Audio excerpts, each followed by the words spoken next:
to a morgue. Okay. But like it was like it was like a tour guide. And there was a few there are some clairvoyants like some see things. I couldn't see anything, so I could smell rats. Even though it's clean. Yeah. So Does that freak you out at all sometimes? Yeah. I also have premonition dreams sometimes with stuff Oh, yeah. not true. Yeah. Oh, yeah. Those ones are like freak me out because I want to know. You don't want to know. Yeah.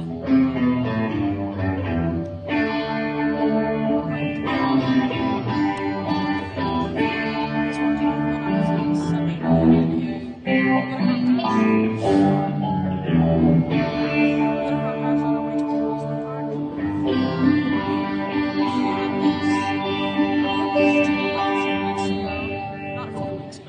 Before that. we were in a car crash, but it was like a different car, and it was a lot worse. Because this car was good. Yeah.